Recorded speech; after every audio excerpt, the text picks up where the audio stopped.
In it, you feel it down to your very core, and it can positively affect everything in your life, from your relationships to your health and well-being, from your career path to your abundance, from the quality of your inner connection to the fullness of your self-expression. Here on the Christine Upchurch Show, we explore ways to get into that vibration of change with experts in the fields of consciousness, psychology, spirituality, health, healing, and science. Are you ready to step into your vibration of change? Hello, everybody. Welcome. You might be listening live on 1150 AM KKNW in the Seattle area, transformationtalkradio.com, anywhere around the world, on Facebook Live on my professional page, or on Transformation Talk Radio's page, or after the fact on one of the dozens of podcasts or YouTube channels this goes up on. But wherever and whenever, you're going to be so grateful you're joining us here today, because I think that we are going to be talking about probably one of the most pertinent topics there is today. And you may think it's one thing, but I promise you it's probably not what you're expecting. But before we get into that, I want to say hello to the people behind the technology. Good morning, Benny. Hi, Christine. How are you doing today? Doing okay. Getting a little closer to the old festivities, the Halloween event that we're always big and, we always love it here. Oh, we actually added a chili cook-off. So now your chances are that much richer if you decide to come in and try it yourself. Cool. Well, Benny, you always seem to win the best costume award. I did in previous years. Last year's, I actually was a little late to the party. It was an earlier afternoon. I didn't get online fast enough. I know my Les Grossman from Tropic Thunder crushed it, but unfortunately, it wasn't available to be seen by anybody. But this year, I've got another little, secret squirrel there. Yeah, well, make sure you share pictures. Oh, yeah, I will. Yeah. And hello, Jacob at TTR. Congratulations. Thank you so much. It's great to be back, but that was a great time for me, of course. Yeah, well, it's fabulous that you got married. You shared photos with us earlier. Beautiful, beautiful woman. You guys are an adorable couple. I wish you many years of happiness. Thank you so much. Yeah. And I've been really excited about our guest today. He's been on the show before, and I loved my conversation before. And, when I came across one of his YouTube videos recently, I thought, oh my goodness, we have to have a conversation about this. And the person I'm talking about is Kyle Cease. He's a New York Times bestselling author, but he got started in comedy and acting, and he's now a motivational speaker. So I think it's sort of a new version of a triple threat. As a comedian, he had 2 #1 Comedy Central specials and was voted as the #1 ranking on Comedy Central Stand-Up Showdown. He acted in various movies, including 10 Things I Hate About You, which I rewatched recently. It's a wonderful movie. He's made over 100 TV and movie appearances and talked to some of the really big names out there. And he's spoken in front of Fortune 500 companies as well. And he's got this channel, this website, this program, this mission called Living Out Loud. I would like to welcome our guest today, Kyle Cease. Hi, Kyle. Hi. It's so good to see you. It's so nice to see you too. I think last time we were actually on audio only. Yeah. So, today we get to see each other's faces. So, if we make funny faces, we'll, They get to see how absolutely ripped I am. So thank you. No, what's so weird is this is the first time I've done a show since COVID started where I heard my resume read again. You know what I mean? Like all the things you just said, which are thank you for reading that. But it's so weird how irrelevant those things are in my body. And I don't mean it like, I mean it like to show every listener how much are you already no longer what you were in like 2010, what you understood, what your achievements were, what your story is, what your identity is. Like, it's interesting. I forgot that I did like those movies and that Comedy Central career. I mean, I know they're there, but like, it is a different life. And I think part of the reason is because of what we're going to talk about today, which is our consciousness is rising rapidly. And when the consciousness rises rapidly, it purges old stories and identities and darkness and addictions and habits and everything else that's buried inside our body. So it's interesting because I'm like, if someone was to say, what's Kyle do now? I actually don't even know how to describe it, because I don't think it's motivation. I don't think it's, I mean, it hopefully is motivating, but it's kind of identifying, you know, what is happening from a universal view versus a specific political side, or like what the hell is going on in the world, right? And what's going on in the world is also going on with each of us. Like the same darkness is coming to light inside and in the world, right? So it was just interesting to like go back to kind of a linear timeline as you read my biography, right? It was a timeline. Right. You know what I mean? Which I still thankful you read it. That doesn't sound like, you know. Well, and you know, you're in the same body, you know, who did all those things. Am I though? And of course, you've got lots of followers, and you are helping to transform so many lives. But what you're talking about, I really resonate with, because it's about identifying belief systems that aren't true. It's looking at our illusions about our world, but of course that brings it back to our illusions about self, our illusions about identity.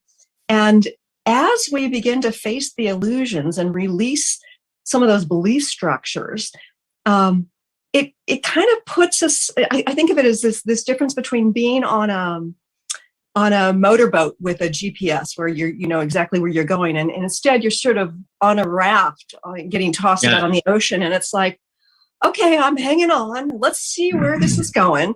And it's really kind of disconcerting at moments, but it's also freeing. Yes. You know, it's interesting. The motorboat analogy you just had, I think is fantastic, because like one of the things we're losing is our ability to grab onto an external thing that we identify as ourselves, right? Like whether it's a person that we're dating, whether it's the job we have, whether it's what it could just be, what am I doing in the future? Like you can't kind of grab onto a tangible future, because it's now like that was a floor in a building, and now you're in an elevator, and the elevator's going up and you can't get off any floor, and now it's going too fast and you have to just like bring your arms in, and we're in a place where one of the most limiting questions and actually defeating questions is, what do I do? Because the doer is being killed right now. Yeah. And, you know, I'll give you an example of a crazy synchronicity that weirdly happened for someone else regarding me, which usually I look at the synchronicities that happen in my life, which also this was. But I just want to tell you a weird thing that happened 2 days ago. I went to go pick up a smoothie, and I didn't bring my phone because I like to walk to the place and clear my mind and stuff. So I'm the weird guy at a table that isn't looking down at anything, right? I'm just kind of looking up. So I see people, I see like a little, you know, waterfall, different things like that. And this woman who is probably in her 20s is walking with her mom. And the mom is saying something to her. I don't hear what it is. And the woman looks at me and sees that I'm just kind of looking back at them. And she just starts crying. She just starts bawling, right? Aww. And I hear the mom go, what? And she's kind of looking down and turned away. And she says something, and I'm realizing she knows who I am. But what I didn't know was a second before, she said, I'm trying to figure out what to do spiritually. And the mom said, if you just open your eyes, the universe will just give you answers outside too. Or something like that. The mom said something like that. You'll just look outside and you'll just get the answer. And then the second after she said that, I'm sitting there just with no one with me and no phone. And she ended up sitting with me, and I told her all that's going on. And she's saying, I'm trying to figure out what to do with my life. And I said, we're at a place where what do I do doesn't work anymore. It's the reason is Because what you need to picture instead is that God or the universe is going into our soul and pulling the stuff inside out. And it's almost like our what do I do energy is us trying to close that up. And there's a lot of people that we've learned in our spiritual world that we got to focus on the light and be in the light. Well, right now, the darkness is trying to come to light. So if you're in this fake positive, it's just to bury all the crap that's inside. And right now, the universe is trying to unveil to us who our media is, who our government really is, how deep and weird that goes. Like how, and also weirdly at the same time, while it's coming up in the world, the deepest traumas from your past are coming up in your body. Mm-hmm. So you're just sitting here feeling all this weird crap come up, and you're seeing weird, the only difference between now in our world and 10 years ago was many more people are seeing what's true. In other words, there has been horrible things, human trafficking and weird, crazy things that have been going on. And Big Pharma always had a stranglehold on people, everything else. Yeah. But now the only difference is it's right in front of you. You had the convenience of going to your same job every day and not having to look at this. Right. And now it's like God's going, nope, this is the reality that I need you to see exists so we can heal it. Yeah. Right. And I find that perspective of only looking at the light, looking at the bright side, thinking positively. My deep knowingness is that to transform, to move forward, we have to be energetically connected to the now, right? Yes. And part of being energetically connected to now, which is our launching point, because you can only get there from here, right, is to stand next to the truth and be in some version of resonance with it. Not that we want to create that, but rather this acceptance of, this is where we're at. Because otherwise we're saying not this, not this, not this, and we can't launch forward. We have to sort of be connected with the now. And part of the now is seeing the darkness, because we are on this major launching point in our evolution, and we can't get there unless we're from here. Right. Well, it's interesting you say connect to the now, because when we say that, we know that, and we've heard Eckhart and all that for years. But here's the weirdest thing. Is if we really take in, what is it we've been connected to? Like, in other words, we are in the now, and we've always been in the now, but what has our mind been on? It's been connected to this. It's been connected to an invisible, arbitrary future high, and then it hits future lows, right? Like, and it's like, it's not at a here. It's been looking for what I like to call jackpot highs, where our default setting is an accomplishment or a high or winning the person and getting the job or whatever, and getting more money, more whatever. And so we were never here. We were actually attuned to being, instead of being at 0 point, we always need to be at 3 above it. And so we've been in this kind of bizarre wobbly +3 and -3 depression. You get what I'm saying? And, right, yeah. And all of that's contained within the 0 point now. And if we're in the now, right now, and we realize that if there is time, the universe is moving time its way right now.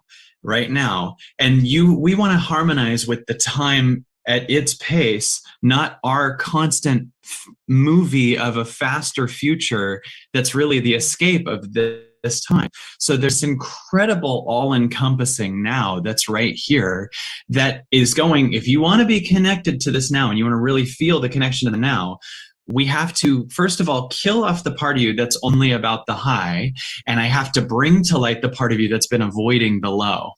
And I'm going to make it painful. So as you sit and meditate and really listen to the now or connect with nature, you're going to feel trauma from when you were hit when you were a kid, or you're going to feel, a shame that's been buried in your body, or abandonment. It's coming to light. Weirdly, it is for all of humanity at the exact same time, because the world mirrors you. And so every time we're trying to escape to a positive right now, it just is going to make it way worse because it's going, nope, whether you want it or not, you're on an operating table and I'm going to pull the gunk out of your body that no longer serves you. And you keep trying to get up and run out the room to some positive thing. Well, that crap's still in your body and I'm going to pull it out. And it's going to require shocking truths. It's going to require sitting with,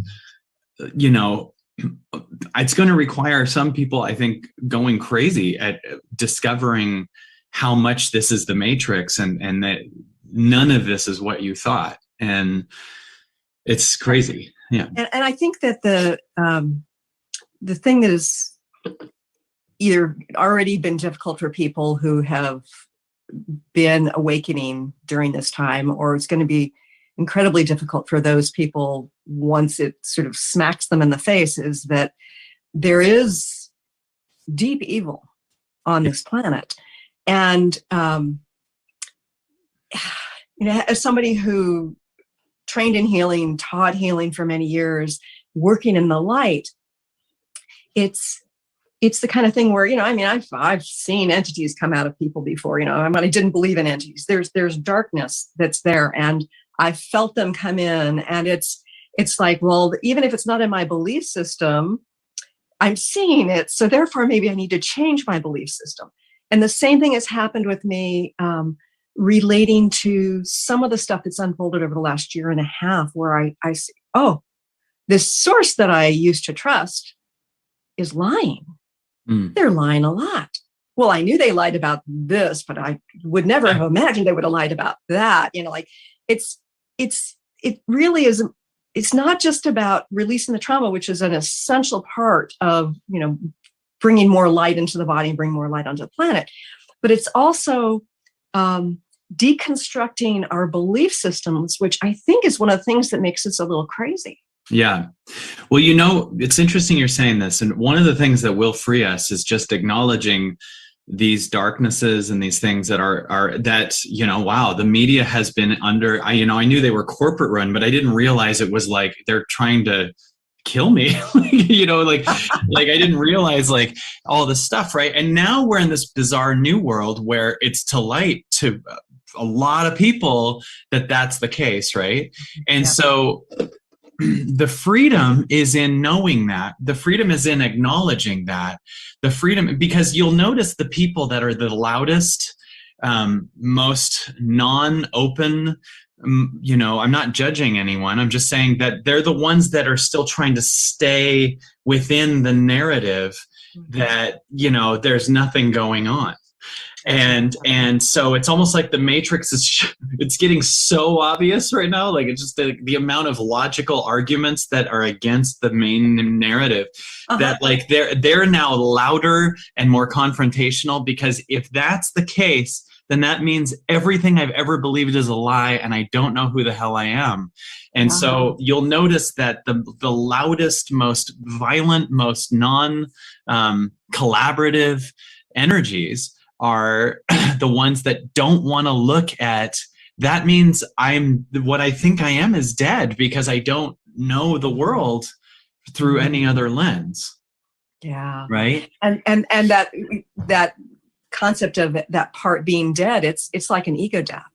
Right. And that threatens not only the ego, but also the body. It's like our ego and bodies are so connected that we feel like we're going to die. I mean, I've had moments in my life where, something transformational was unfolding and I literally thought I'm going to die. I had this sense of panic. Yes. When, it was really about letting go of a piece of the ego that I had great attachment to.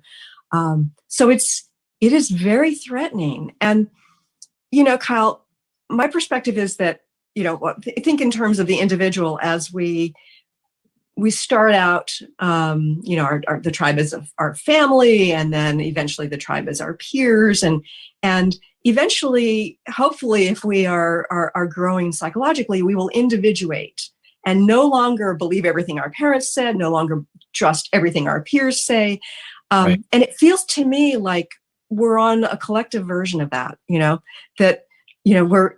are a bunch of children who still believe the authority figures, whatever the authority figures say. And then there are the teenagers who will rebel against aspects of it, but still feel like they have to stay in the belief system of their tribe. Maybe it's a political party, you know, or you know, whatever.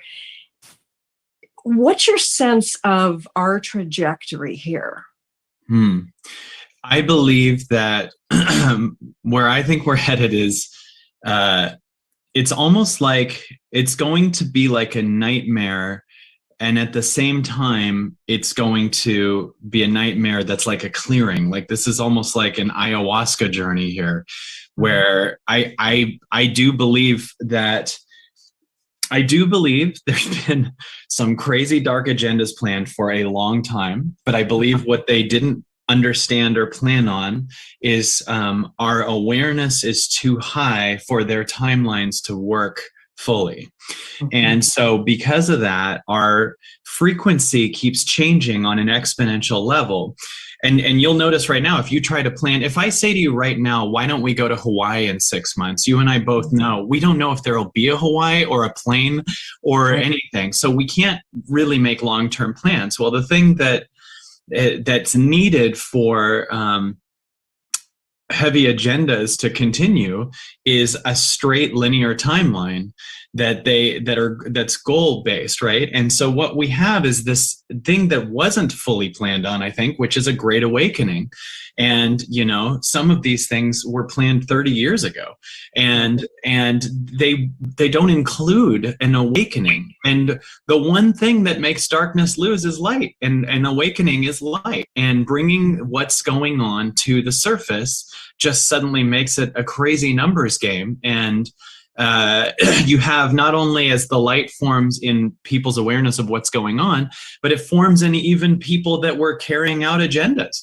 And so people that were doing negative things are going to have their own whistleblower shifts, or well, what am I doing? And I just don't believe I believe with all my heart, it's like the container of where we are is a higher density now, and will be exponentially higher and higher. And darkness just shows up to die here. And, you know, it's going to do what it can to take as many things with it. But its loss is that it's to light. It's that moment where Tina Turner looks at Ike and realizes she can leave him, you know, and that, you know, right. And you're not that strong. You're actually scared. And, you know, there's not that many of you, and there's way more of us. And that, you know, your power is our fear. And our first process is to realize this is the truth. And then the second process to go through a denial stage and the 5 stages of grief or whatever. And then we discover if that's a lie, then my story that I'm just a person who has a mediocre job is a lie. And maybe I'm going to turn into Braveheart here and get in my power. And some people are going to move from victim to, strong, you know, fighters. And some people are going to move from fighters to kind of a higher frequency, Mr. Rogers, you know, level that is here to hold space for the higher frequency. You know, my contribution is the work that I do. And then at the same time, it's doing the work. Like I'm meditating all the time, at least 2 hours a day. And as I meditate, the patterns inside of my body that I thought were Kyle are cried out almost every day. Like every night I go to bed and there's a new level of me. And I believe very much that the world is a full-on mirror of me. So I believe as I meditate this, I mean, I believe it's literally a mirror of me, and yours is a mirror of you, right? So everyone listening, imagine that you're just playing a virtual reality game. And if you're totally focused only on what's going on outside of you, then you're implying that it's real, and you're keeping a part of the trauma in your body alive that you could be being there for. So as you're more in the now, the now doesn't really care about circumstances. It cares about healing the trauma that's inside, and then just being here. So my trajectory is the greatest awakening ever. And, you know, my trajectory also is a lot of loss. And a lot of that loss, you know, are some of the things are work, and a lot of things that we actually didn't need. And some of it is going to be people close to us and there will be a lot of loss. And then, we're going to have to find spirit and source on a level we've never seen before. But that's kind of the way that source gets into our lives. It's like, it doesn't do it through achievement. If it did that, then all child stars would be fine. And, when you achieve a bunch on the egoic level, you don't have any reason to connect to source, right? Like you can, but it's in lows that we really find everything. Mm-hmm. So, and yeah. Sometimes I think that that many have awakened sort of ahead of others, so that we have become aware that this loss is coming. I feel like, oh gosh, about a year ago, I started experiencing so much grief. Yes. And at that point, I understood that, some of what was going on, and I awakened to some of the real evil. But it was kind of like this clearing out. And I feel like some of us are here to be present for others as they're experiencing the loss. And yes, individually, we will also have to process it, because, I already know people who've had, friends who've passed because of that thing. And there are these losses that may happen en masse, including loss of our belief systems, loss of our daily lives, our routines, but loss of people we love. But it's the sort of thing where the grieving that we've already done, as we've let go of aspects of our own trauma, so to speak, aspects of our own belief systems, will be there to show up for other people, to serve. Completely. I mean, it's ironic because a lot of people are scared of losing like money and different things like that. Well, let's think about this. Eventually, first of all, everyone will, because, there's going to be a crash, I believe, very soon. And that there's so many other things. But what is going to be on the other side is the number one needed thing on the physical form would be a person who's in their connection to the now. Like the Eckhart Tolles of the world are going to be the most needed people. I mean, there's an energetic hospice that the people who've done the inner work are for the old story. And, so yes, as you move into the now and all that you are, and you really are in the truth, and the people that are doing that have experienced their loss too. And, you never lose what you truly are, ever. Even when you lose your body, you never lose what you truly are. Right. You lose everything that's distracted you from what you truly are. And, and obviously, there's a lot of attachment there. There's a lot of attachment to those things. Dude, I actually spent this week working on attachment to my 4-year-old daughter. And I have a 4-year-old daughter who means the world to me. She's the most important thing in the world. And I actually was in a deep meditation and questioning if my stuckness to her creates any type of protection from ego and fear, which doesn't quite let God fully protect her, right? Like when you're protecting your kid and making it kind of about you, or there's more of a fear that you're nothing if something happened. That's of course that's the case, but at the same time, like, we want to create a space for us to be fully in our power to actually protect from a real place of love, right? And so I'm finding attachment in the most never looked at places of attachment, right? Like those are things that, well, with your kids, that's blah, blah, blah. It's like, well, what am I saying when it's like I'm egoically going to protect or I'm stuck? It's like I'm saying, God, don't, like, I'm actually, you could be creating more harm trying to, like, when you're in fear about everything that could go wrong with something. Yeah.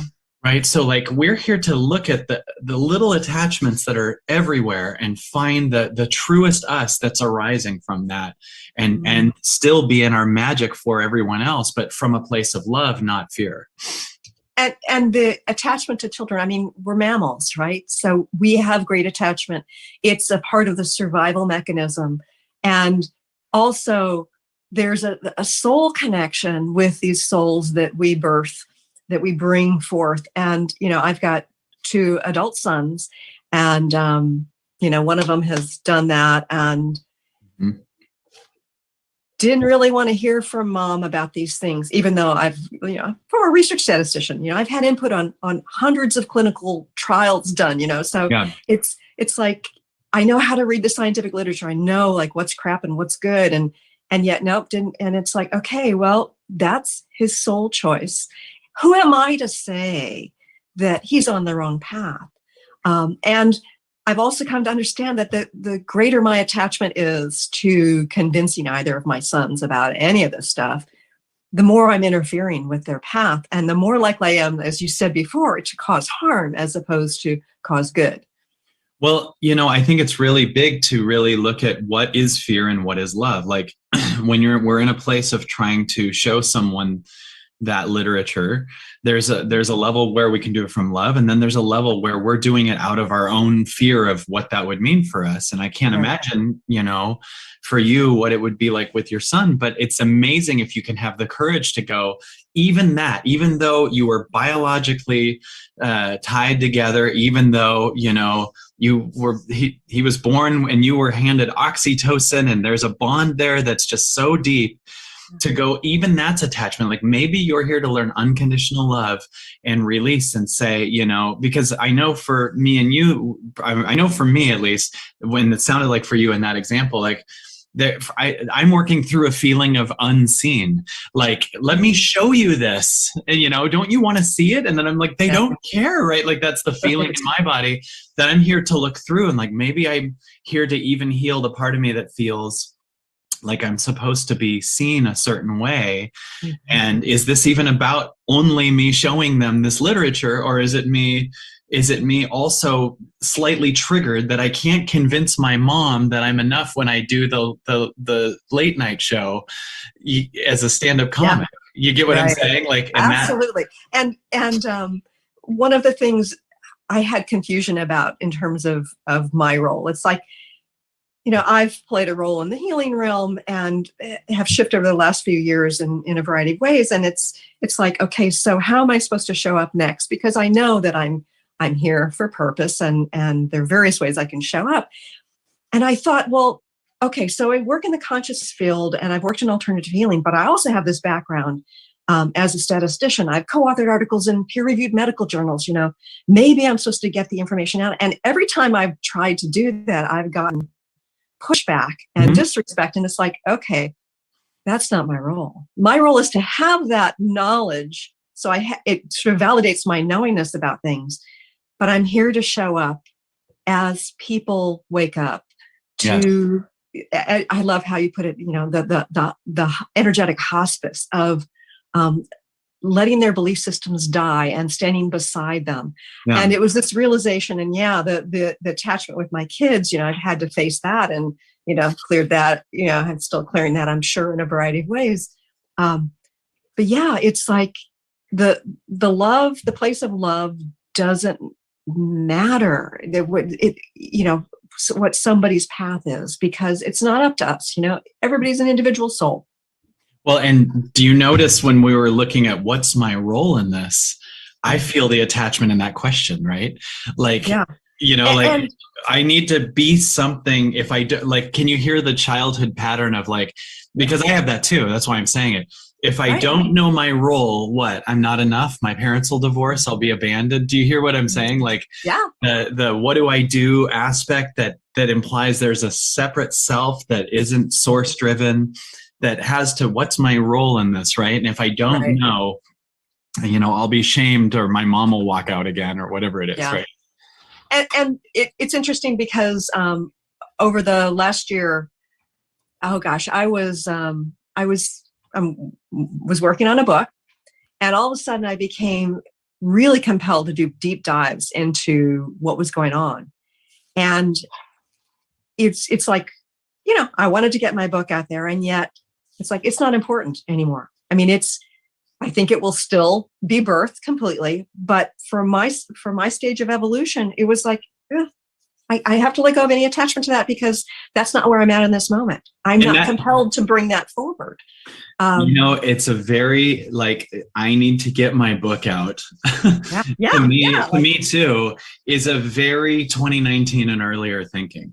It's very, like, one thing for the people that do what we do and people that are screaming to get their voice out. That's an old paradigm too. And even the fight for freedom of speech, which I understand and we need, at one point we're all just a collection of egos screaming at each other.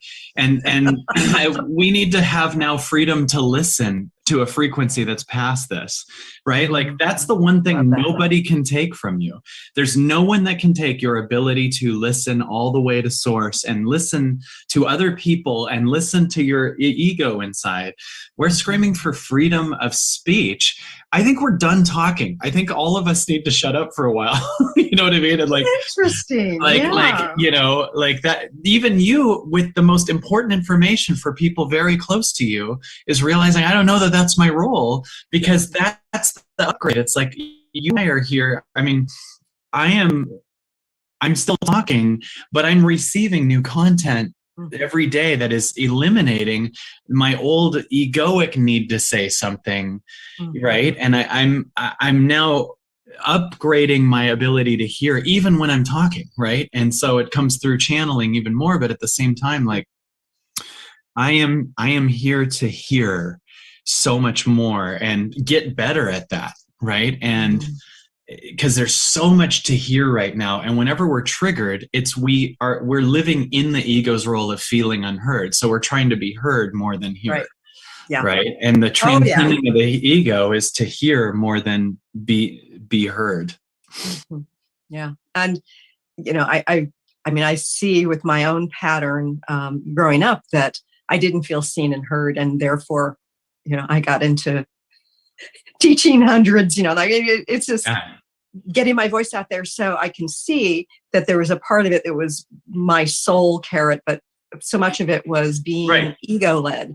And, and yet still some of us have soul saying, if now's the time to show up. Yes. And it's not like, okay, what am I going to do next week necessarily? It's like, what am I inspired to do today to show up? Yes. Yeah. So, or even just now, right? Yeah. Like, am I running a pattern or am I listening? You know what I mean? Am I just in a deflection of with a pattern, which also might need to be played out more to show you more? Like, that's also fine if you're in a pattern, but when I wake up now, it's at least 2 hours of meditation. And to me, meditating is listening to first of all, I'm listening to the truest frequency of authority, which makes what we know as these dark powers look like little kids. Like, we used to look at them as like the peak of authority. Right. And now I'm like, no, I'm connecting to a higher thing. So you look like it's shining a light all over you and you look silly, and I'm feeling love for you to those people, And so, this is exciting. It's heavy, it's hard, but it's exciting. And the individual work, that we do is, it's something we're called to do on a daily basis. And part of that is through the awareness that you can take from meditation into driving in your car, navigating the stay 6 feet apart from each other with a mask on in line at the grocery store. The external world gives us plenty of opportunity to tune in and be aware of our reactions, our responses, our beliefs, and our woundedness associated with every moment. I think that it's not when those things are announced, stay in the house, wear a mask, 6 feet apart. Yep. It's not being taken into account the spiritual aspect of the pattern shifting that we're going through. Like, in other words, the agenda might be to keep them contained or stop them from congregating together, or, stop them from planning something, or, whatever. But what it also is doing is making people like suddenly, when you go to a meditation retreat, you can't talk for 10 days, right? You go to we're all going inward. We're walking through the store with our faces covered, like really listening more. When you're making everyone stay home for 2 years, we're all having this giant meditation crazy, it's like God gave us a timeout for 2 years, and I don't think that those things are considered when, they're being pushed on us. They're thinking theirs is out of fear, and you can make love out of any of this, right? Like now we only look in each other's eyes when we talk, at the store, right? And when we talk, we are more selective about what we say, and there is this much more connection. I obviously would prefer us not to have the masks overall, but I find that I do have, do you know this feeling when you're in the store, in the mall or whatever, and you have a mask on, you're more inward with yourself. I'm not this giant extroverted looking to find people to say hi to person. I'm like in this kind of inner play. I'm not advocating for the mask at all, but I'm saying there is a silver lining to every dark agenda. Yeah. Speaking of the silver lining and the dark agenda, I know that there are many in the consciousness community who felt like they'd finally found their tribe, right? Who have now got a different belief than others within the same tribe. And they're having to feel the discomfort of not being a part of that same tribe. Or there are many people who felt an integral part of a family or a friend group. And suddenly, because of their awakening, their belief systems changing, they either don't feel connected with or are being somehow banished from that tribe. What do you have to say about the benefits of that? Well, even if it comes to a speaker, a therapist, an author, we are at a time where we are done giving our power to authority. And you could go to any spiritual center 5 years ago. You could go to, I would speak at some consciousness event, and there'd be, 1,000 seats filled with people. Well, those people's new identity was, I follow spirituality. I am not following my heart necessarily. I could be. I'm not following, at one point I used to go to those spiritual centers, and then at one point I believe that transformational content is like, there was a book I read that said this called Vedanta, but it's true. It's like the pole and pole vaulting. You need the pole to get in the air, and then at one point you have to let go of it. And love that. And I don't want to make my identity, I follow this speaker. I want to know what the ultimate version of me is. And life is going to scramble your patterns and say, okay, here, this speaker point blank said that they believe this thing that's, is not the truth.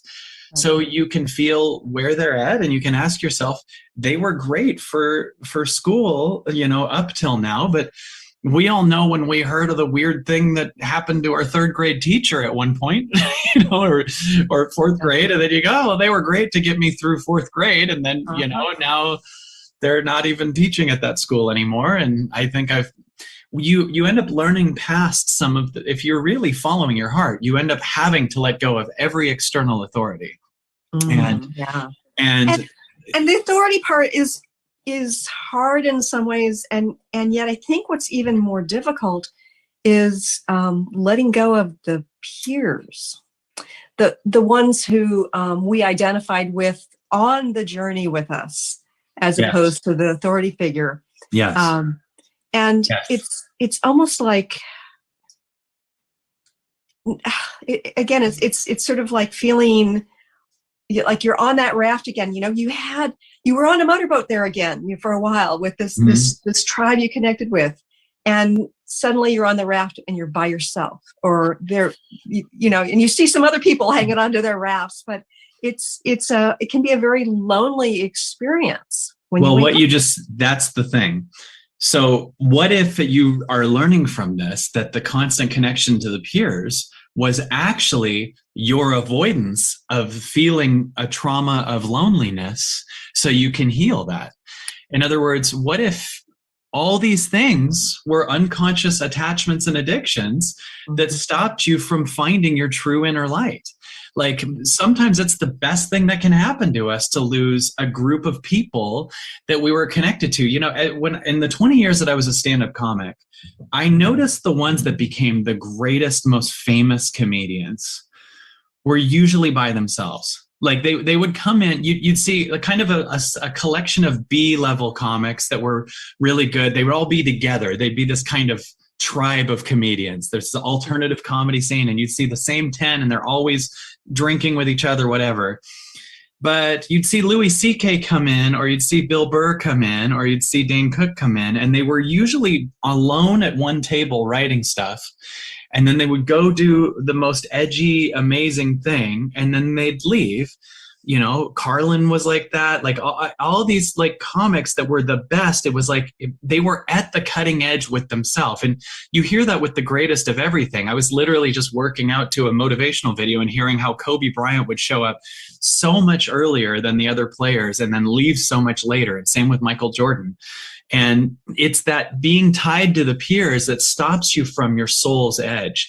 And if you live at your soul's edge, you'll still find a few peers that also live at their soul's edge. And I think you'll become permission for more people to do it.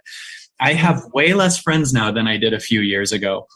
And I love it. I would rather have 5 incredible friends than 100 mediocre ones, and then become my own mediocrity, as I am scared to lose their opinion of me. And I gotta say, even in this interview, I feel a new edge in my body that I didn't feel before we started. Like and I feel permission through you, in that I can feel we're in a similar place and you're realizing these things, and there's a bond here that's like, okay, I'm not alone in this. Right. And so life is going, hey, just stay on your edge. I got people who see you. I got things that it's fine. You're going to become so much more fulfilled in not needing to just be a collection of friends who you realize were only bonding based on belief systems anyway. It wasn't actual friendship ever. It's like we were bonding with our friends over what sports team we liked, or what city we're from, or what high school we went to. What about, or what type of healing you facilitate? It's the Totally. same sort of thing. And it's facing those attachments, and it kind of hurts sometimes when we realize that our connections, although there was heart involved, it wasn't this pure connection that we so long to have. It was actually almost everything was trauma connection. I'm your friend because I'm scared to lose you. We bond on our hate for this other thing, or we bond, you know what I'm saying? Yeah, or we both had narcissistic parents, or whatever it is. Yes. It's that trauma bonding, You want to get to a place where you're whole with yourself, whether there's people there or not. And then life will go, now I'm going to bring people that add to you, but aren't like here to help you avoid being lonely. Like, this loneliness is our job now to conquer and be with and be present for, because Teal Swan has a great thing about loneliness, and that this is what this is all about. The thing that remains as everything falls apart right now is the experience of loneliness. And this is here to be healed, because in my eyes, you can only experience loneliness if you don't really believe or understand there is a source. Right? If you're connected to spirit, there's no such thing as boredom or loneliness. Right? And it's interesting because for me, the ways in which I have felt lonely, and I've got some friends who still buy into the fear-based stuff and don't want to get together for a meal or whatever. It's been sort of interesting to see this unfold. but my loneliness has been less about connection with people and more about, are there other people out there who are seeing what I'm seeing? And for me, Yes. getting to connect with some people who are awake in the same way and who potentially can help me let go of more of my belief systems because they're more awake. I feel like, okay, there are other people, hanging onto their rafts and we're seeing the same ocean. Well, I'll tell you something really interesting. Let me tell you something. There are way more people that see this than you think. Like I believe it's like half. Oh, right? Wow. Yeah, I really do. I think that some are in denial of it, but seeing it and playing with it. Mm-hmm. But then here's the other thing is our limitation now, your and mine right here, is this sentence: when will everyone else see it? Because if the world is mirroring you, your declaration of the world now in the mirror is, I'm helpless until others see it. And so the world will mirror to you that, where it goes, okay, I'm going to show you a bunch of people not seeing it, because we're not, that'd be like Michael Jordan saying, I'll be a good basketball player when everyone is. Right? And so what instead we need to do is go, this thing is a mirror of me. So and by the way, even if no one else on the planet sees it, the truth is the truth. Right? If I'm at a restaurant and I see someone spill milk and then everyone else in the restaurant says that didn't happen, it's still a fact what I saw. So we're here to learn our truth is our truth. Even it's not numbers make it more true, right? It's not, we're at 50%, so now it's true. It's us knowing it's true and clearing out the attachments that say everyone else needs to, for it to change to full truth. Do you get what I'm saying? It will be full truth in our knowing of it. Yeah. And for me, it's been less about yes, I would like more of the world to wake up, because I think that it's going to be an amazing transformation after we let go of some things. But it's just knowing that there are some other people out there. That to me has it has sort of filled that void that I felt, because truth is truth, and we can be fully connected to it or connect to it, sequentially. But there's something validating about knowing that there are others out there who are seeing some of the same stuff. And it's not about making it more true or not. It's about sort of the psychological connection that there are other people going through a similar process. Well, if you want to do an experiment to really look, because it's been covered from you, if you just go onto YouTube, okay, and you scroll down and you find any story that's a mainstream news story that's part of that agenda, right, that announces something, if you click that video and you look at the likes to dislikes, the dislikes are usually about 10 to 1. Mm-hmm.